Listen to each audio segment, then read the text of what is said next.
ಎಲ್ಲರಿಗೂ ನಮಸ್ಕಾರ. ಅಧಿಕ ಮಾಸದ ದಾಸರ ಪದದ ಚಿಂತನೆ. ಇವತ್ತು ರಂಗವಿಠಲ ಅಂಕಿತದ ಶ್ರೀಪಾದರಾಜರ ಕೃತಿ ಮೋಸ ಹೋದೆನಲ್ಲ ಸಕಲವು ವಾಸುದೇವ ಬಲ್ಲ. ಇಲ್ಲಿ ಏನು ಹೇಳ್ತಿದ್ದಾರೆ ಅಂತಂದರೆ, ಶ್ರೀಪಾದರಾಜರು ನಮಗೆ ಜೀವನದಲ್ಲಿ ನಾವು ಏನು ಮಾಡಬೇಕು, ಅದನ್ನು ನಾವು ಯಾಕೆ ಮಾಡ್ತಾ ಇಲ್ಲ ಅಂತ ಇಲ್ಲಿ ಒಂದು ವಿಶ್ಲೇಷಣೆ ಮಾಡ್ತಾ ಇದ್ದಾರೆ. ಆಮೇಲೆ ಪ್ರತಿದಿನವೂ ಕೂಡ ಆ ಭಗವಂತನ ನಾಮಗಳನ್ನು ನಿತ್ಯ ಸ್ಮರಣೆ ಮಾಡಬೇಕು. ಆದರೆ ಅದನ್ನು ಮಾಡದೆ ನಾವೇನಾಗ್ತಿದ್ದೀವಿ ಅಂದರೆ ಮೋಸ ಹೋಗ್ಬಿಡ್ತಾಯಿದ್ವಿ. ಈಗ ಈ ಜೀವನ ಏನಂದರೆ, ನಮಗೆ ಆ ನಿಮಿಷ ಎಷ್ಟಿದೆ ಅದನ್ನು ನಾವು ಹೇಗೆ ಉಪಯೋಗಿಸ್ಕೋತೀವಿ ಅನ್ನೋದು ನಮ್ಮ ಸಾಧನೆಗೆ ತುಂಬ ಮುಖ್ಯ ಆಗಿದೆ. ಕಾಲ ಹಾಗೆ ಓಡ್ತಾ ಇರುತ್ತೆ, ಯಾರಿಗೋಸ್ಕರನೂ ಕಾಯಲ್ಲ. ಹಾಗೆ ಸಮಯ ಮುಂದೆ ಮುಂದೆ ಹೋಗುತ್ತೆ. ಸಣ್ಣ ಮಕ್ಕಳಾಗಿದ್ದವರು ಮುದುಕರಾಗ್ಬಿಟ್ರು ಕೂಡ ನಮ್ಮ ಮನಸ್ಸಿಗೆ ಏನೂ ಗೊತ್ತಾಗೇ ಇರೋದಿಲ್ಲ. ಅದಕ್ಕೋಸ್ಕರ ಹೇಳ್ತಿದ್ದಾರೆ, ಮೋಸ ಹೋದೇನಲ್ಲ, ನಾನು ಮೋಸ ಹೋಗ್ಬಿಟ್ಟಪ್ಪ, ಸಕಲವು ವಾಸುದೇವ ಬಲ್. ಭಗವಂತ ನಿನಗೆಲ್ಲ ಗೊತ್ತಿದೆ, ಆದರೆ ನಾನೇನು ಮಾಡಿದೆ, ಈ ಸಂಸಾರದ ಸುಖಗಳಿಗೆ ಆಸೆ ಪಡ್ತಾ, ಈ ವಿಷಯ ಭೋಗಗಳಲ್ಲಿ ನಾನು ಮರಳಾಗ್ತಾ ನಾನು ಮೋಸ ಹೋಗ್ಬಿಟ್ಟೆ ಅಂತ ಹೇಳ್ತಿದ್ದಾರೆ. ಭಾಸುರಾಂಗ ಶ್ರೀ ವಾಸುಕಿ ಶಯನನ, ಭಾಸುರಾಂಗ ಶ್ರೀ ವಾಸುಕಿ ಶಯನ. ವಾಸುಕಿ ಅಂದರೆ ಆ ನಾರಾಯಣ ಯಾರ ಮೇಲೆ ಮಲ್ಕೊಂಡಿದ್ದಾನೆ, ವಾಸುಕಿ ಎನ್ನುವಂತಹ ನಾಗನ ಮೇಲೆ ಅವನು ಮಲ್ಕೊಂಡಿದ್ದಾನೆ. ಅಂಥ ವಾಸುಕಿ ಶಯನನ ಸಾಸಿರ ನಾಮವ ಲೇಸಾಗಿ ಪಠಿಸದೆ ಮೋಸ ಹೋದೆನಲ್ಲ. ಏನು ಮಾಡಬೇಕಾಗಿತ್ತು ನಾನು? ಪ್ರತಿದಿನ ನಿನ್ನ ಸಹಸ್ರನಾಮ, ಏನು ಭೀಷ್ಮರು ನಮಗೆ ಶರಶಯ್ಯ ಮೇಲೆ ಮಲ್ಕೊಂಡು ಆ ಕೃಷ್ಣನನ್ನು ನೋಡ್ತಾ ಅವರ ಅಂತರಂಗದಿಂದ ಏನು ಸಹಸ್ರನಾಮವನ್ನು ನಮಗೆ ಕೊಟ್ಟಿದ್ದಾರಲ್ಲ, ಅದನ್ನು ಪಠಿಸಿದರೆ, ಅದನ್ನು ಪ್ರತಿದಿನ ನಾವು ಜಪ ಮಾಡಿಕೊಂಡ್ರೆ ನಮಗೆ ಅತ್ಯಂತ ಪುಣ್ಯ ಇದೆ. ಆದರೆ ನಾನೇನು ಮಾಡಿದೆ, ನಾನು ಮೋಸ ಹೋದೆ, ನನ್ನ ಜೀವನನೇ ಮುಗಿಯಕ್ಕೆ ಬಂದುಬಿಟ್ಟಿದೆ. ಆದರೆ ನಾನು ಆ ಸಾಸಿರ ನಾಮವನ್ನು ಪಠಿಸಲೇ ಇಲ್ಲ. ಲೇಸಾಗಿ ಅಂತ ಇದೆ. ಲೇಸಾಗಿ ಅಂದರೆ ಚೆನ್ನಾಗಿ, ಅಂದರೆ ಪ್ರತಿಯೊಂದು ನಾಮವನ್ನು ಅರ್ಥ ಮಾಡಿಕೊಂಡು ಅದರೊಳಗೆ ಏನು ಹೇಳ್ತಿದ್ದಾರೆ, ಆ ಭಗವಂತನ ಯಾವ ಗುಣ ಮಹಿಮೇನ ಆ ನಾಮ ಚಿಂತನೆ ಮಾಡ್ತಾ ಇದೆ ಅಂತ ನಾವು ಯೋಚನೆ ಮಾಡಿ ನಾವು ಪಠಿಸೋದನ್ನು ಲೇಸಾಗಿ ಪಠಿಸೋದು ಅಂತ ಹೇಳ್ತಾರೆ. ಸುಮ್ಮನೆ ಹೇಳ್ತಾ ಹೋಗ್ಬೋದು. ಹೆಂಗಿದೆ ಅಂತಂದರೆ, ನಮ್ಮ ಬಾಯಿ ಒಂದು ಹೇಳ್ತಾ ಇರುತ್ತೆ, ನಮ್ಮ ಮನಸ್ಸು ಬೇರೆ ಏನೋ ಯೋಚನೆ ಮಾಡ್ತಾ ಇರುತ್ತೆ. ಅದು ನಮಗೆ ಬಾಯಿಗೆ ಬಂದುಬಿಟ್ರೆ ಶ್ಲೋಕಗಳು ಏನಾಗುತ್ತೆ, ನಮ್ಮ ಮನಸ್ಸು ಆ ಶ್ಲೋಕದ ಕಡೆ ಹೋಗೋದೇ ಇಲ್ಲ, ಬೇರೆ ಇನ್ನೇನೇನೇನೋ ಯೋಚನೆ ಮಾಡ್ತಿರುತ್ತೆ. ಬಾಯಿ ತನ್ನ ಪಾಡಿಗೆ ತಾನು ಶ್ಲೋಕ ಹೇಳ್ತಾ ಇರುತ್ತೆ. ಈ ಥರ ನಾವು ಹೇಳ್ಕೊಂಡ್ರೆ ಏನು ಪ್ರಯೋಜನ ಇಲ್ಲ. ಹೆಂಗೆ ಹೇಳ್ಕೋಬೇಕು ಅಂತಂದರೆ, ನಾವು ಹೇಳುವಾಗ ಆ ಮನಸ್ಸು, ಆ ನಾಮ, ಆ ರೂಪ ನಮ್ಮ ಕಣ್ಣು ಮುಂದೆ ಬರಬೇಕು. ಆ ಗುಣಚಿಂತನೆ ನಮ್ಮ ಮನಸ್ಸಿನಲ್ಲಿ ಆಗಬೇಕು. ವಾಸುಕಿ ಶಯನ ಅಂತ ನಾವು ಹೇಳಿದ್ರೆ, ಆ ಭಗವಂತ ಆ ವಾಸುಕಿ ಮೇಲೆ ಮಲ್ಕೊಂಡಿರೋವನು ಅಲ್ಲಿ ಆ ಹಾಲಿನ ಸಮುದ್ರದಲ್ಲಿ ನಮ್ಮ ಕಣ್ಣು ಮುಂದೆ ಅದು ಕಾಣಿಸ್ಬೇಕು. ಆಮೇಲೆ ವಾರಿಜಾಕ್ಷ ಅಂದಾಗ ಆ ಕಮಲದಂಥ ಕಣ್ಣಿರುವಂತಹ ಮುದ್ದಾದ ಕಣ್ಣುಗಳು ನಮ್ಮ ಕಣ್ಮುಂದೆ ಬರಬೇಕು. ಈ ರೀತಿ ನಾವು ಪಠನೆ ಮಾಡಬೇಕು. ಈ ಥರ ನಾನು ಮಾಡದೆ ಏನಾಗ್ಬಿಟ್ಟಿದ್ದೀನಿ ಜೀವನದಲ್ಲಿ, ಮೋಸ ಹೋದೆನಲ್ಲ ಅಂತಾರೆ. ಅಂದರೆ ಶ್ರೀಪಾದರಾಜರು ಬಾಲ ಸನ್ಯಾಸಿಗಳು. ಅವರು ಜೀವನ ಪರ್ಯಂತ ಮಾಡಿರೋದೇ ಭಗವಂತನ ನಾಮಸ್ಮರಣೆ ಮತ್ತು ಚಿಂತನೆ ಮತ್ತು ಜನರಿಗೆಲ್ಲ ಸನ್ಮಾರ್ಗಕ್ಕೆ ತಗೊಂಬರುವಂತಹ ಕಾರ್ಯ. ಇಲ್ಲಿ ನಮಗೆ ಹೇಳ್ತಾ ಇದ್ದಾರೆ, ನೀವು ಮೋಸ ಹೋಗ್ಬಿಟ್ಟಿದ್ದೀರಿ, ನಿಮ್ಮ ಆಯಸ್ಸೇ ಕಳ್ಕೊಂಡ್ಬಿಡ್ತಾ ಇದ್ದೀರಿ, ನೀವು ಭಗವಂತನ ಲೇಸಾಗಿ ಚೆನ್ನಾಗಿ ಪಠನೆ ಮಾಡಿಲ್ಲ ಅಂತ ನಮಗೆ ಹೇಳ್ತಿದ್ದಾರೆ. ಅದಕ್ಕೆ ಕಾರಣಗಳನ್ನು ಅವರೇ ಕೊಡ್ತಾ ಇದ್ದಾರೆ. ದುಷ್ಟ ಜನರ ಕೂಡಿ ನಾನತಿ ಭ್ರಷ್ಟನಾದೆ. ನೋಡಿ ಏನಾಗತ್ತೆ ಅಂತಂದರೆ, ಸಹವಾಸ ದೋಷ ಅಂತ. ಸಂಗವ ಮಾಡು ಅಂತ ಹೇಳ್ತಾರೆ ಅವರೇನೇನೆ. ಸಂಘವಾಗಲಿ ಸಾಧು ಸಂಘವಾಗಲಿ, ಸಂಘದಿಂದ ಲಿಂಗದೇಹ ಭಂಗವಾಗಲಿ ಅಂತ ದಾಸರ ಪದ ಇದೆ. ನಾವು ಯಾರ ಜೊತೆ ನಮ್ಮ ಸ್ನೇಹ ಮಾಡ್ಕೋತೀವೋ ಅವರಿಂದ ನಮ್ಮ ಮೇಲೆ ತುಂಬ ಪರಿಣಾಮ ಬೀರುತ್ತೆ. ದುಷ್ಟ ಜನರ ಸಂಘ ಮಾಡಿದ್ರೆ ದುಷ್ಪರಿಣಾಮ, ಸಜ್ಜನರ ಸಂಘ ಮಾಡಿದ್ರೆ ಒಳ್ಳೆ ಪರಿಣಾಮ ಆಗುತ್ತೆ. ಉದಾಹರಣೆಗೆ ನಮ್ಮ ಕರ್ಣ ಇದ್ದಾನಲ್ಲ, ಅವನೇನು ಮಾಡ್ತಾನೆ, ಅವನು ದುರ್ಯೋಧನನ ಸಂಘದಲ್ಲಿದ್ದರಿಂದ ಎಲ್ಲ ದುಷ್ಟ ಗುಣಗಳು ಕೂಡ ಆ ಕರ್ಣನೊಳಗೆ ಸೇರ್ಕೊಂಡ್ಬಿಡುತ್ತೆ. ಹಾಗೇನೇ ಸುಧಾಮ ಏನು ಮಾಡ್ತಾನೆ, ಕೃಷ್ಣನ ಸ್ನೇಹ ಮಾಡ್ತಾನೆ ಸುಧಾಮ. ಅವನು ಆ ಸಂಸಾರ ಕಷ್ಟದಿಂದ ಪಾರಾಗ್ತಾನೆ. ಅದಕ್ಕೋಸ್ಕರ ನಾವೇನು ಮಾಡಬೇಕು, ದುಷ್ಟ ಜನರನ್ನು ಯಾವತ್ತೂ ಸೇರ್ಕೋಬಾರ್ದು. ನಾನು ಅತಿ ಭ್ರಷ್ಟನಾದೆ ನೋಡಿ. ಭ್ರಷ್ಟ ಅಂತ ಇದ್ರೇನು? ಭ್ರಷ್ಟರು ಅಂದರೆ ಯಾರು? ನಂಗೆ ಇದು ಕೊಟ್ಟರೆ ಅದು ಕೊಡ್ತೀವಿ, ಅದು ಕೊಟ್ಟರೆ ಇದು ಕೊಡ್ತೀವಿ, ನಿಂಗೆ ದುಡ್ಡು ಕೊಟ್ಟರೆ ನಿಂಗೆ ಕೆಲಸ ಮಾಡಿಕೊಡ್ತೀವಿ. ಇದು ಇದು ಭ್ರಷ್ಟತನ. ನಾವೇನಾದ್ವಿ, ಭಗವಂತ ನಾನು ನಿನಗೆ ನಮಸ್ಕಾರ ಹಾಕ್ತೀನಪ್ಪ, ನೀನು ನಂಗೆ ಒಳ್ಳೇದು ಮಾಡು, ನಾನು ನಿಂಗೆ ಅದೆಷ್ಟೋ ದಕ್ಷಿಣೆ ಹಾಕ್ತೀನಪ್ಪ, ನಾನು ಪಾಸ್ ಮಾಡಿಸು, ಈ ಥರ ಎಲ್ಲ ಕೇಳ್ಕೊಂಡು ಏನಾಗ್ಬಿಟ್ಟಿದ್ದೀವಿ ನಾವು? ಭ್ರಷ್ಟರಾಗ್ಬಿಟ್ಟಿದ್ದೀವಿ. ಇನ್ನೊಂದು ಭ್ರಷ್ಟ ಅಂದ್ರೇನು? ನೇಮ ಭ್ರಷ್ಟ. ನಮ್ಮ ನೇಮಗಳನ್ನೆಲ್ಲ ಬಿಟ್ಬಿಟ್ಟಿದ್ದೀನಿ. ನಮ್ಮ ಜಪ ತಪ ಹೋಮ ನೇಮ ನನ್ನ ಏನೇನು ನಾನು ನಿಯಮಗಳಿದೆ ನನ್ನ ಜೀವನದಲ್ಲಿ ಪಾಲಿಸಬೇಕು, ಆ ನಿಯಮದಿಂದ ನಾನು ಭ್ರಷ್ಟ ಆಗಿದ್ದೀನಿ. ಆ ನಿಯಮನೆಲ್ಲ ಬಿಟ್ಟು ತಪ್ಪು ದಾರಿ ಹಿಡಿದು ಬಿಟ್ಟಿದ್ದೀನಿ ಅಂತಲೂ ಇದರ ಅರ್ಥ ಬರುತ್ತೆ.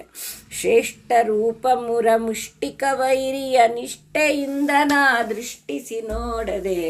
ಶ್ರೇಷ್ಠ ರೂಪ. ಎಂಥ ರೂಪ ಅದು? ಬಹಳ ಶ್ರೇಷ್ಠವಾದದ್ದು. ಆ ಭಗವಂತನಕ್ಕಿಂತ ಶ್ರೇಷ್ಠವಾದಂಥ ರೂಪ ಈ ಜಗತ್ತಿನಲ್ಲಿ ಇಲ್ಲವೇ ಇಲ್ಲ. ಮುರ ಮುಷ್ಟಿಕ ವೈರಿಯ ಅಂತ ಹೇಳ್ತಿದ್ದಾರೆ. ಇಲ್ಲಿ ಕಂಸನ ಸಂಹಾರಕ್ಕೆ ಅಂತ ಕೃಷ್ಣ ಬಲರಾಮ ಬಂದಾಗ ಏನಾಗುತ್ತೆ, ಅವ್ರ ಮುಂದೆ ಕುಸ್ತಿ ಮಾಡು ಅಂತ ಬಿಡ್ತಾರೆ. ಆವಾಗ ಮುಷ್ಟಿಕಾ ಚಾಣೂರ ಇರ್ತಾರಲ್ಲ, ಅವ್ರನ್ನ ಕೃಷ್ಣ ಸಂಹಾರ ಮಾಡ್ತಾನೆ.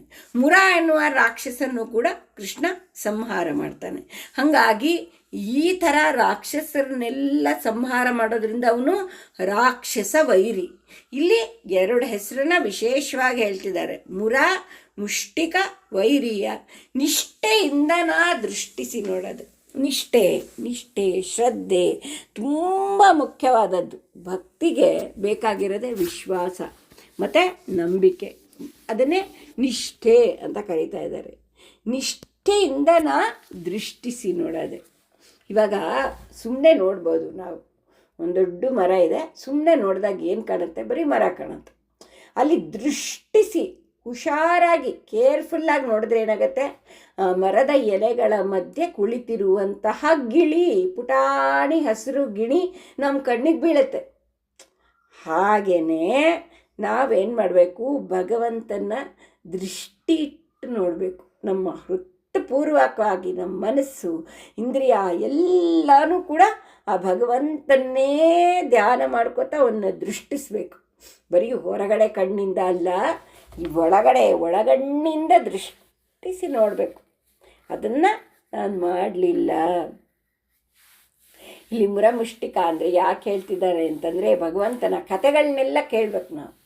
ಕತೆ ಕೇಳಿದಾಗ ಗೊತ್ತಾಗತ್ತೆ ನಮಗೆ ಅವನು ಯಾರು, ಶಿಷ್ಟ ರಕ್ಷಕ, ದುಷ್ಟ ಶಿಕ್ಷಕ ಅಂತ ಗೊತ್ತಾಗತ್ತೆ. ಆವಾಗ ನಮಗೆ ಭಗವಂತನ ಮೇಲಿನ ಪ್ರೀತಿ, ವಿಶ್ವಾಸ, ಶ್ರದ್ಧೆ ಎಲ್ಲ ಜಾಸ್ತಿ ಆಗುತ್ತೆ.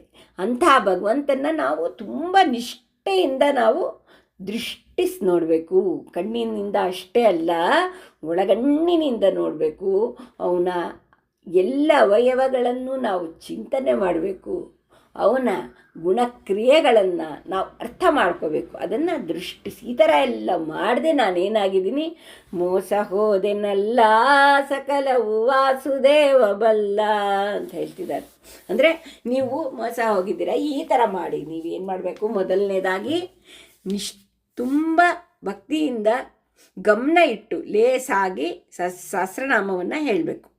ಎರಡನೇದು, ಹುಷಾರಾಗಿ ನಾವು ನಮ್ಮ ಸ್ನೇಹಿತರನ್ನು ಆರಿಸ್ಕೋಬೇಕು. ದುಷ್ಟರ ಜನರನ್ನು ನಾವು ಯಾವತ್ತೂ ಕೂಡ್ಕೋಬಾರ್ದು. ಅವ್ರೇನು ಮಾಡ್ತಾರೆ, ನಮ್ಮ ಮನಸ್ಸಿಗೆ ವಿಷ ಹಾಕ್ತಾರೆ. ಊಟಕ್ಕಲ್ಲ, ಮನಸ್ಸಿಗೆ ವಿಷ ಹಾಕಿ ನಮ್ಮ ನಿಷ್ಠೆ, ಶ್ರದ್ಧೆ, ನಮ್ಮ ಧಾರ್ಮಿಕ ಬದುಕೇನಿದೆ ಅದಕ್ಕೆ ವಿಷ ಬಿತ್ತಿದ್ರೆ ಏನಾಗುತ್ತೆ, ನಾವು ಹಾಳಾಗೋಗ್ಬಿಡ್ತೀವಿ. ಅಂಥ ದುಷ್ಟ ಜನರನ್ನು ಯಾವತ್ತೂ ಸೇರ್ಕೋಬೇಡಿ, ಭ್ರಷ್ಟರಾಗಬೇಡಿ. ನಿಮ್ಮ ಏನು ನಿಯಮ ಇದೆ, ನಿಮಗೆ ನೀವು ಜೀವನದಲ್ಲಿ ಪಾಲಿಸಬೇಕಾಗಿರೋ ನಿಯಮ, ಅದನ್ನು ಸರಿಯಾಗಿ ಪಾಲಿಸಿ ಶ್ರೇಷ್ಠ ರೂಪನಾದಂಥ ಆ ಭಗವಂತ, ದುಷ್ಟ ರಾಕ್ಷಸರ ವೈರಿಯಾದಂಥ ಆ ಕೃಷ್ಣನನ್ನು ನಿಷ್ಠೆಯಿಂದ ನೀವು ದಿನಾಗಲೂ ದೃಷ್ಟಿಸಿ ನೋಡಿರಿ. ಗಮನ ಇಟ್ಟು ಅವನ್ನ ನೋಡಿರಿ, ಗಮನ ಇಟ್ಟು ಅವನ ಭಜನೆ ಸಂಕೀರ್ತನೆ ಎಲ್ಲ ಮಾಡಿ. ಇದನ್ನು ಮಾಡದೇ ಇದ್ದರೆ ಏನಾಗುತ್ತೆ, ನಿಮಗೆ ಕೊಟ್ಟಿರುವಂತಹ ಈ ಶರೀರದಿಂದ ನೀವೇನು ಸಾಧನೆ ಮಾಡಿಕೊಳ್ದಲೇ ಮೋಸ ಹೋಗ್ಬಿಡ್ತೀರಾ, ಮತ್ತೆ ಸಂಸಾರದ ಚಕ್ರದಲ್ಲಿ ಸಿಕ್ಕಾಕೊಂಡ್ಬಿಡ್ತೀರಾ ಅಂತ ನಮಗೆ ಶ್ರೀಪಾದರಾಜರು ಹೇಳ್ತಾ ಇದ್ದಾರೆ. ಎರಡನೇ ನುಡಿ, ಕಾಯವು ಸ್ಥಿರವಲ್ಲ ಎನ್ನೊಳು ಮಾಯ ತುಂಬಿತಲ್ಲ. ಕಾಯ ಅಂದರೆ ಯಾವುದು? ಈ ದೇಹ. ಈ ದೇಹ ಸ್ಥಿರನಾ? ಖಂಡಿತ ಅಲ್ಲ. ಇದೇನಾಗತ್ತೆ, ಇದು ನಾಶ ಆಗೋಗ್ಬಿಡುತ್ತೆ. ನಾವು ಸುತ್ತಮುತ್ತ ಪ್ರತಿದಿನ ನೋಡ್ತಾನೇ ಇದ್ದೀವಿ, ಎಷ್ಟೋ ಜನ ಹೋಗ್ತಾ ಇದ್ದಾರೆ, ಹೌದಾ? ಈ ದೇಹ ಹೋಗುತ್ತೆ, ಆದರೆ ಅದರ ಒಳಗಡೆ ಆತ್ಮ ಇದೆಯಲ್ಲ, ಅದು ಯಾವಾಗಲೂ ಇರುತ್ತೆ. ನಮ್ಮ ಜೀವನದ ಉದ್ದೇಶ ಏನಾಗಬೇಕು? ಈ ಆತ್ಮೋದ್ಧಾರ ಮಾಡ್ಕೋಬೇಕು ಅನ್ನೋದೇ ನಮ್ಮ ಜೀವನದ ಉದ್ದೇಶ ಆಗಬೇಕು. ಕಾಯವು ಸ್ಥಿರವಲ್ಲ ಎನ್ನೊಳು ಮಾಯೆ ತುಂಬಿತಲ್ಲ. ಮಾಯೆ ಏನು ಮಾಡುತ್ತೆ ಗೊತ್ತಾ? ಮಾಯಾ ಮೋಹ ಪಾಶ ಅಂತ ಅಂದ್ಬಿಟ್ಟು ಅದೇನು ಮಾಡುತ್ತೆ, ನಮಗೆ ನಿಜ ಸ್ಥಿತಿನ ಮರೆಸ್ಬಿಡತ್ತೆ. ಒಂದ್ಸತಿ ನಾರದರು ಕೃಷ್ಣನಿಗೆ ಕೇಳ್ತಾರೆ, ಮಾಯೆ ಅಂದ್ರೇನು ನನಗೆ ತೋರಿಸು ಅಂತ. ಅವಾಗ ಬಾ ಅಂತಂದ್ಬಿಟ್ಟು ನಾರದ್ರನ್ನ ಒಂದು ಕಡೆ ಕರ್ಕೊಂಡು ಹೋಗ್ತಾರೆ. ಒಂದು ಸರೋವರದ ಹತ್ರ ಕೃಷ್ಣ ಕರ್ಕೊಂಡು ಹೋಗ್ತಾನೆ. ಕರ್ಕೊಂಡು ಹೋಗಿ ಅವನೇನು ಮಾಡ್ತಾನೆ, ಅವ್ನು ಮಾಯ ಆಗಿಬಿಡ್ತಾನೆ. ನಾರದರು ಸರೋವರದೊಳಗೆ ಬಗ್ತಾ ಇರುವಾಗ ಅಲ್ಲೊಂದು ಹುಡುಗಿ ಕಾಣಿಸ್ತಾನೆ. ತುಂಬ ಚೆನ್ನಾಗಿರ್ತಾಳೆ ಆ ಹುಡುಗಿ. ಅವಾಗ ಏನಾಗತ್ತೆ, ನಾರದ್ರು ಮೆಲ್ಲಗೆ ಆ ಹುಡುಗಿ ಹಿಂದೆನೇ ಅವಳ ಮನೆಗೆ ಹೊಟ್ಟೋಗ್ಬಿಡ್ತಾರೆ. ಆಮೇಲೆ ಅವ್ರ ಅಪ್ಪ ಅಮ್ಮಂಗೆ ನಾನು ಇವಳನ್ನ ಮದುವೆ ಮಾಡ್ಕೋಬೇಕು ಅಂತ ಹೇಳಿ ಅವಳನ್ನ ಮದುವೆನೂ ಮಾಡಿಕೊಂಡು ಮಕ್ಕಳು ಆಗ್ಬಿಡತ್ತೆ. ಅವಾಗ ಏನಾಗುತ್ತೆ, ದೊಡ್ಡ ಪ್ರವಾಹ ಬರುತ್ತೆ. ಪ್ರವಾಹ ಬಂದವರು ಮನೆ ಮಠ ಮಕ್ಕಳು ಎಲ್ಲ ಕೊಚ್ಕೊಂಡು ಹೋಗ್ತಾ ಇರುತ್ತೆ. ಅವಾಗ ಅವ್ರಿಗೆ ಭಗವಂತನ ನೆನಪಾಗುತ್ತೆ. ಅವಾಗ ಕೃಷ್ಣ ಪ್ರತ್ಯಕ್ಷ ಆಗ್ತಾನೆ. ಇಷ್ಟು ವರ್ಷ ನೀನೇನು ಆ ಹುಡುಗಿ ಜೊತೆ ಸಂಸಾರ ಮಾಡ್ತಿದ್ದೀನಿ ಅಂತ ಮುಳುಗಿದ್ಯಲ್ಲ, ಅದೇ ಮಾಯ ಪಾಶ ಅಂತ ಹೇಳ್ತಾನೆ. ಅಂದರೆ ನಾವು ತಿಳ್ಕೋಬೋದು, ಅಂಥ ಮಹರ್ಷಿ ನಾರದರನ್ನೇ ಬಿಡದೇ ಇರೋವಂತಹ ಮಾಯೆ ನಮ್ಮನ್ನು ಬಿಡ್ತಾಳ? ಇಲ್ಲ. ಪ್ರತಿ ಕ್ಷಣವೂ ಕೂಡ ನಮಗೆ ವಿಸ್ಮರಣೆ ಅಂತಂದರೆ ಮರ್ತೋಗ್ಬಿಡ್ತಾ ಇರುತ್ತೆ. ಭಗವಂತನ ನಾಮ ಜ್ಞಾಪಕನೇ ಬರಲ್ಲ. ಅದಕ್ಕೆ ಕುಂತಿ ಏನು ಮಾಡ್ತಾಳೆ, ನನಗೆ ಕಷ್ಟನೇ ಕೊಡಪ್ಪ, ನಿನಗೆ ಕಷ್ಟ ಬಂದಾಗ ನಾನು ಮತ್ತೆ ಮತ್ತೆ ನಿನ್ನ ನೆನೆಸ್ಕೋತೀನಿ ಅಂತ ಹೇಳ್ತಾಳೆ. ನಾವೇನು ಕೇಳ್ತೀವಿ, ಬೇಡಪ್ಪ ನಮಗೆ ಯಾವ ಕಷ್ಟನೂ ಬೇಡಪ್ಪ, ಯಾವಾಗಲೂ ಸುಖವಾಗಿಟ್ಟಿರಪ್ಪ ಅಂತ ಕೇಳ್ಕೊತೀವಿ. ಅದಕ್ಕೆ ನಾವೇನು ಕೇಳ್ಕೋಬೇಕು, ಏನು ಬಂದರೂ ಅದನ್ನು ಸಹಿಸುವಂಥ ಕಷ್ಟ ಕೊಡು. ಕಷ್ಟ ಸುಖ ಏನೇ ಬಂದರೂ ನಿನ್ನ ನಾಮಸ್ಮರಣೆ ನಿನ್ನ ಚಿಂತನೆ ಯಾವತ್ತೂ ಮರಿದಲೇ ಇರಲಿ ಅಂತ ನಾವು ಕೇಳ್ಕೋಬೇಕು. ಹಾಗೆ ಕಾಯವು ಸ್ಥಿರವಲ್ಲ ಎನ್ನೊಡು ಮಾಯ ತುಂಬಿತಲ್ಲ. ಪ್ರಾಯ ಮದದಿ ಪರ ಸ್ತ್ರೀಯರ ಕೂಡಾಡಿ ಕಾಯಜ ಜನಕನ ಗಾಯನ ಮಾಡದೆ ಅಂತಂದರೆ ಏನಾಗ್ತಿದೆ ಇಲ್ಲಿ? ನಾವೇನು ಮಾಡಬೇಕು? ಕಾಯಜ ಜನಕ. ಇಲ್ಲಿ ಕಾಯಜ ಅಂದರೆ ಮನ್ಮಥ, ಅವನ ತಂದೆ, ಅವನ ಗಾಯನ ಅಂದರೆ ಅವನ ಭಜನೆ, ಅವನ ನಾಮಸ್ಮರಣೆ, ಅವನ ಸಂಕೀರ್ತನೆ, ಇದನ್ನೆಲ್ಲ ನಾವು ಮಾಡಬೇಕು. ಆದರೆ ಏನಾಗಿದೆ, ನಮಗೆ ಚಿಕ್ಕ ವಯಸ್ಸಿನಲ್ಲಿ ಪ್ರಾಯ ಬಂದಾಗ ಅದರ ಮದ, ಅಷ್ಟ ಮದಗಳಿರುತ್ತೆ ನಮಗೆ. ರೂಪ ಮದ, ದುಡ್ಡಿನ ಮದ, ಮತ್ತು ಎಲ್ಲ ನನಗೆ ಗೊತ್ತು ಅನ್ನೋ ಮದ, ಜ್ಞಾನದ ಮದ, ಯೌವನದ ಮದ. ಈ ಥರ ಮದದಿಂದ ಏನು ಮಾಡ್ತೀವಿ ನಾವು, ನನ್ನ ಬಿಟ್ಟರೆ ಸಮಾನರಿಲ್ಲ ಅಂತ ಹೇಳಿ ಪರಸ್ತ್ರೀಯರ ಕೂಡಾಡಿ ಏನಾಗತ್ತೆ, ಎಲ್ಲ ವಿಷಯ ಭೋಗಗಳಿಗೆ ನಾವು ನಮ್ಮನ್ನು ಸೆಳ್ಕೊಂಡ್ಬಿಟ್ಟು ಕಾಯಜ ಜನಕನ ಗಾಯನ ಮಾಡೋದು. ಆ ಭಗವಂತನ ಭಜನೆ ಸಂಕೀರ್ತನೆ ಯಾವುದನ್ನು ಮಾಡ್ದಲೇ ಏನಾಗಿದ್ದೀನಿ, ಮೋಸ ಹೋದೆನಲ್ಲ ಸಕಲವು ವಾಸುದೇವ ಬಲ್ಲ. ನಿನಗಿದೆಲ್ಲ ಗೊತ್ತು, ಆದರೆ ನಾನು ಮಾತ್ರ ಮೋಸ ಹೋಗ್ಬಿಟ್ಟಿದ್ದೀನಪ್ಪ, ಅದರಿಂದ ನನ್ನ ಕಾಪಾಡು ಅಂತ ಕೇಳ್ಕೊತಾ ಇದ್ದಾರೆ. ನಮಗೇನು ಹೇಳ್ತಿದ್ದಾರೆ, ಈ ದೇಹ ಶಾಶ್ವತ ಅಲ್ಲ, ಇದರ ಆಸೆ ಬಿಡಿ, ಇದ್ರ ಒಳಗೆ ಮಾಯೆ ಇರುತ್ತೆ. ಮಾಯಾ ಮೋಹಕ್ಕೆ ನೀವು ಸಿಕ್ಕಾಕೋಬಾರ್ದು ಅಂದರೆ ಏನು ಮಾಡಬೇಕು? ನಿತ್ಯ ನಿರಂತರ ಭಗವಂತನ ನಾಮಸ್ಮರಣೆ, ಅವನ ಜಪ ಮತ್ತು ಅವನ ಕೀರ್ತನೆಗಳು, ಅವನ ಕಥೆಗಳನ್ನು ಕೇಳ್ತಾ ಇದ್ರೆ ಏನಾಗುತ್ತೆ, ಆವಾಗ ನಮಗೆ ಮತ್ತೆ ಮತ್ತೆ ಜ್ಞಾನೋದಯ ಆಗಿ ಮತ್ತೆ ನಮ್ಮ ಮನಸ್ಸಿನ ಮಾಯಾ ಮೋಹದಿಂದ ಬಿಡಿಸ್ಕೊಳ್ಳೋಕ್ಕೆ ಸಾಧ್ಯವಾಗುತ್ತದೆ. ಆ ಭಗವಂತನ್ನೇ ಪ್ರಾರ್ಥನೆ ಮಾಡಿ ಈ ಮಾಯಾ ಮೋಹದಿಂದ ಬಿಡಿಸು ಅಂದರೆ ಅವನೇ ಬಿಡಿಸ್ತಾನೆ ಅಂತಲೂ ಹೇಳ್ತಾ ಇದ್ದಾರೆ. ಕಂಗಳಿಂದಲಿ ನೋಡೋ ದೇವ ನಿನ್ನಂಗ ಸಂಗವ ನೀಡೋ. ಒಂದೇ ಒಂದು ಬೇಡ್ಕೋಬೇಕು, ಕೃಪಾ ಕಟಾಕ್ಷ. ಅಂದರೆ ಕೃಪೆಯ ದೃಷ್ಟಿಯಿಂದ ಭಗವಂತ ನಮ್ಮ ಕಡೆ ನೋಡಿದ್ರೆ ಏನಾಗುತ್ತೆ, ಅವನ ಕೃಪೆ ಮಾಡಿದ್ರೆ ನಮಗೆ ಅವನು ಕಾಣಿಸ್ತಾನೆ. ಅವನು ನಮಗೆ ಕಾಣಿಸ್ಬೇಕು ಅಂದರೆ ನಾವು ಎಷ್ಟೇ ಕಷ್ಟಪಟ್ಟರು ಏನೇ ಮಾಡಿದ್ರೂ ಸಾಧ್ಯ ಇಲ್ಲ. ಅದಕ್ಕೆ ಅವನೇ ಕಾರುಣ್ಯದಿಂದ ನಮ್ಮ ಮೇಲೆ ಅನುಗ್ರಹ ಮಾಡಿ ತನ್ನನ್ನು ತಾನು ನಮಗೆ ತೋರಿಸ್ಬೇಕು. ಅದಕ್ಕೋಸ್ಕರ ಏನು ಹೇಳ್ತಿದ್ದಾರೆ, ಕಣ್ಗಳಿಂದಲೇ ನೋಡು, ನನ್ನ ನೋಡಪ್ಪ ನೀನು, ನಿನ್ನ ಕೃಪಾ ದೃಷ್ಟಿಯನ್ನು ನನ್ನ ಮೇಲೆ ಬೀರು, ನಿನ್ನ ಅಂಗಸಂಗವ ನೀಡು, ನಿನ್ನ ಜೊತೆ ನಾನು ಸೇರ್ಕೊಳ್ಳೋ ಹಾಗೆ ಮಾಡು. ಮಂಗಳ ಮಹಿಮ ಶ್ರೀರಂಗ ವಿಠಲ, ತುಂಬ ಮಂಗಳ ಅಂದರೆ ಎಲ್ಲರಿಗೂ ಒಳ್ಳೇದು ಮಾಡುವಂತಹ ರಂಗ ವಿಠಲ, ಅವರ ಅಂಕಿತ ನಾಮ ರಂಗ ವಿಠಲ. ಮುಂದಂಗ ಬಾರದಂತೆ ನಿದಯ ಮಾಡು. ಮುಂದೆ ನನಗೆ ಈ ಅಂಗ ಅಂದ್ರೇನು, ಈ ದೇಹ ಬರೋದು ಬೇಡ, ಅಂದರೆ ನನಗೆ ಮುಕ್ತಿ ಕೊಡು, ನನ್ನನ್ನು ನಿನ್ನ ಜೊತೆ ಸೇರಿಸ್ಕೊಂಬಿಡು, ನನಗೆ ಮುಂದೆ ಈ ಸಂಸಾರ ಚಕ್ರದಲ್ಲಿ ನಾನು ಸುತ್ತೋ ಹಾಗೆ ಮಾಡಬೇಡ ಅಂತ ಬೇಡ್ಕೋತಾ ಇದ್ದಾರೆ. ನಾನು ಮೋಸ ಹೋಗಿ ಈ ಸಂಸಾರದಲ್ಲಿ ಸಿಕ್ಕಾಕೊಂಡ್ಬಿಟ್ಟಿದ್ದೀನಿ, ಇದರಿಂದ ಬಿಡಿಸ್ಕೊಳ್ಳೋ ಮಾರ್ಗ ನನಗೆ ಗೊತ್ತಾಗ್ತಾ ಇಲ್ಲ. ನೀನೇ ಕೃಪೆ ದೃಷ್ಟಿ ತೋರಿ, ನೀನು ಕಣ್ಣಿನಿಂದ ಒನ್ನೆ ನನ್ನ ನೋಡಿ ನಿನ್ನ ಹತ್ರ ನನ್ನ ಕರ್ಕೊಂಡು ನಿನ್ನೊಳಗೆ ಸೇರಿಸ್ಕೊಂಡ್ಬಿಟ್ಟು ಮಂಗಳವನ್ನೇ ಎಲ್ಲರಿಗೂ ಜಗತ್ತಿಗೆಲ್ಲ ಮಂಗಳ ಮಾಡುವಂತಹ ಮಂಗಳ ಮೂರ್ತಿಯೇ ರಂಗವಿಠಲ. ಅಂದರೆ ಆ ಭಗವಂತ ನಾರಾಯಣ ಅವರ ಬಿಂಬ ಮೂರ್ತಿ ರಂಗವಿಠಲ. ಅವರೆಲ್ಲ ಕೀರ್ತನೆಗಳಿಗೂ ಇದೇ ಅಂಕಿತವನ್ನು ಅವರು ಹಾಕ್ತಾರೆ.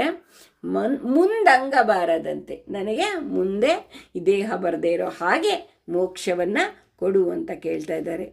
ನಮಗೆ ಈ ಕೀರ್ತನೆಯಲ್ಲಿ ದಾಸರು ಶ್ರೀಪಾದರಾಜರು ಏನು ಹೇಳ್ತಿದ್ದಾರೆ ಅಂತಂದರೆ, ಈ ಸಾಧನ ಶರೀರದಲ್ಲಿದ್ದೀರಾ, ಇದರಲ್ಲಿ ಅದು ಇದು ಮಾಡಿಕೊಂಡು ಕಾಲಹರಣ ಮಾಡಿಕೊಂಡು ಮೋಸ ಹೋಗಬೇಡಿ.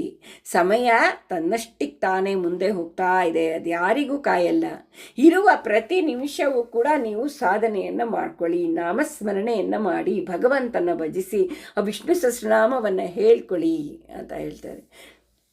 ಆಮೇಲೆ ಕೆಟ್ಟ ಸಂಘವನ್ನು ಮಾಡ್ದಲೆ ಸಜ್ಜನರ ಸಂಘವನ್ನು ಮಾಡಿ, ನಿಮ್ಮ ಕೆಲಸಗಳು ನಿಮ್ಮ ಅನುಷ್ಠಾನಗಳೇನಿದೆ ಅದನ್ನು ನಿತ್ಯ ಮಾಡಿಕೊಂಡು ಅದರಿಂದ ಭ್ರಷ್ಟರಾಗದೆ ಶ್ರೇಷ್ಠವಾದಂಥ ಮುಕುಂದನ ಮೂರ್ತಿಯನ್ನು ನಿತ್ಯ ಮನಸ್ಸಿನಲ್ಲಿ ಧ್ಯಾನ ಮಾಡ್ತಾ ಮುಕ್ತಿ ಮಾರ್ಗಕ್ಕೆ ಹೋಗಿ. ನಿಷ್ಠೆ, ಶ್ರದ್ಧೆ, ಭಕ್ತಿ, ವೈರಾಗ್ಯ, ಜ್ಞಾನ ಅದನ್ನೆಲ್ಲ ನಿಮ್ಮೊಳಗೆ ತುಂಬಿಕೊಳ್ಳಿ. ಅವಾಗೇನಾಗತ್ತೆ, ಇದ್ರ ಒಳಗೆ ತುಂಬಿರುವಂಥ ಮಾಯೆ ದೂರ ಹೋಗುತ್ತೆ. ಈ ದೇಹ ಸ್ಥಿರ ಅಲ್ಲ, ಒಳಗಿರೋ ಆತ್ಮೋದ್ಧಾರಕ್ಕೋಸ್ಕರ ಬಾಳಿ. ನೀವು ಕ್ಷಣಿಕ ಸುಖಗಳಿಗೆ ಮರಳಾಗಬೇಡಿ. ಆಮೇಲೆ ಕೆಟ್ಟ ಕೆಲಸಗಳನ್ನು ಮಾಡಬೇಡಿ. ಮದದಿಂದ ಯಂಗ್ ಏಜಲ್ಲಿ ಚಿಕ್ಕವರಾಗಿರುವಾಗ ತುಂಬ ಅಹಂಕಾರ, ಮದ ತುಂಬ ಇರುತ್ತೆ. ಆ ಮದದಿಂದ ಮರುಳಾಗಬೇಡಿ ನೀವು. ಆಮೇಲೆ ಆ ಭಗವಂತನ ಧ್ಯಾನ, ಭಜನೆ, ಚಿಂತನೆ ನಿತ್ಯ ಮಾಡ್ತಾ ಇರಿ. ಆ ಭಗವಂತನ ಮತ್ತೆ ಪ್ರಾರ್ಥಿಸ್ತಾ ಇದ್ದಾರೆ, ನಮ್ಮನ್ನು ನಿನ್ನ ದೃಷ್ಟಿಯನ್ನು ನಮ್ಮ ಮೇಲೆ ಬೀರಿ ನಮಗೆ ಈ ದೇಹ ಮುಂದೆ ಮತ್ತೆ ಬರದೇ ಇರೋ ಹಾಗೆ ಮಾಡಿ ನಿನ್ನ ಜೊತೆ ಸೇರಿಸ್ಕೊಳಪ್ಪ ಅಂತ ಕೇಳ್ಕೊತಾ ಇದ್ದಾರೆ. ಇಂಥ ಸುಂದರ ಕೃತಿಯನ್ನು ನಮಗೆಲ್ಲ ಕೊಟ್ಟಿರುವಂತಹ ಶ್ರೀಪಾದರಾಜರ ಪಾದಾರವಿಂದಕ್ಕೆ ನಮಿಸುತ್ತಾ, ಕಾಯೇನ ವಾಚ ಮನಸೇಂದ್ರಿಯೈವ ಬುದ್ಧ್ಯಾತ್ಮನಾ ವಾ ಪ್ರಕೃತಿ ಸ್ವಭಾವ ಕರೋಮಿ ಯದ್ಯತ್ ಸಕಲಂ ಪರಸ್ಮೈ ನಾರಾಯಣಾಯೇತಿ ಸಮರ್ಪಯಾಮಿ, ಶ್ರೀಮನ್ನಾರಾಯಣಾಯೇತಿ ಸಮರ್ಪಯಾಮಿ. ಈ ಹಾಡನ್ನು ಜೊತೆಗೆ ಹಾಡಿ ನೀವು ಅರ್ಥಚಿಂತನೆ ಮಾಡುವಾಗ ಅಂತ ಕೇಳಿದ್ದಾರೆ. ಅದಕ್ಕೋಸ್ಕರ ನಾನು ಒಂದು ಸತಿ ಹಾಡ್ತೀನಿ. ಮೋಸ ಹೋದೆನಲ್ಲ ಸಕಲವು ವಾಸುದೇವ ಬಲ್ಲ, ವಾಸುರಾಂಗ ಶ್ರೀ ವಾಸುಕಿ ಶಯನನ ಸಾಸಿರ ನಾಮವಲೆ ಸಾಗಿ ಪಠಿಸದೆ ಮೋಸ ಹೋದೆನಲ್ಲ ಸಕಲವು ವಾಸುದೇವ ಬಲ್ಲ. ದುಷ್ಟ ಜನರ ಕೂಡಿ ನಾನತಿ ಭ್ರಷ್ಟನಾದೆ ನೋಡಿ, ಶ್ರೇಷ್ಠ ರೂಪ ಮುರ ಮುಷ್ಟಿಕ ವೈರಿಯ ನಿಷ್ಠೆಯಿಂದನ ದೃಷ್ಟಿಸಿ ನೋಡದೆ, ಶ್ರೇಷ್ಠ ರೂಪ ಮುರ ಮುಷ್ಟಿಕ ವೈರಿಯ ನಿಷ್ಠೆಯಿಂದನ ದೃಷ್ಟಿಸಿ ನೋಡದೆ ಮೋಸ ಹೋದೆನಲ್ಲ ಸಕಲವು ವಾಸುದೇವವಲ್ಲ. ಕಾಯವು ಸ್ಥಿರವಲ್ಲ ಎನ್ನೊಳು ಮಾಯ ತುಂಬಿತಲ್ಲ. ಕಾಯವು ಸ್ಥಿರವಲ್ಲ ಎನ್ನೊಳು ಮಾಯ ತುಂಬಿತಲ್ಲ. ಪ್ರಾಯಮದದಿ ಪರ ಸ್ತ್ರೀಯರ ಕೂಡಾಡಿ ಕಾಯಜ ಜನಕನ ಗಾಯನ ಮಾಡದೆ ಮೋಸ ಹೋದೆನಲ್ಲ. ಸಕಲವು ವಾಸುದೇವ ಬಲ್ಲ. ಕಂಗಳಿಂದಲಿ ನೋಡೋ ದೇವ ನಿನ್ನಂಗ ಸಂಗವ ನೀಡೋ. ಕಂಗಳಿಂದಲಿ ನೋಡೋ ದೇವ ನಿನ್ನಂಗ ಸಂಗವ ನೀಡೋ. ಮಂಗಳ ಮಹಿಮ ಶ್ರೀರಂಗ ವಿಠಲ ಮುಂದಂಗ ಬಾರದಂತೆ ನೀದಯ ಮಾಡೋ. ಮಂಗಳ ಮಹಿಮ ಶ್ರೀರಂಗ ವಿಠಲ ಮುಂದಂಗ ಬಾರದಂತೆ ನೀದಯ ಮಾಡೋ. ಮೋಸ ಹೋದೆನಲ್ಲ ಸಕಲವು ವಾಸುದೇವ ಬಲ್ಲ. ವಾಸುರಾಂಗ ಶ್ರೀ ವಾಸುಕಿ ಶಯನನ ಸಾಸಿರ ನಾಮ ಬಲೆ ಸಾಗಿ ಪಠಿಸದೆ ಮೋಸ ಹೋದೆನಲ್ಲ. ಸಕಲವು ವಾಸುದೇವ ಬಲ್ಲ.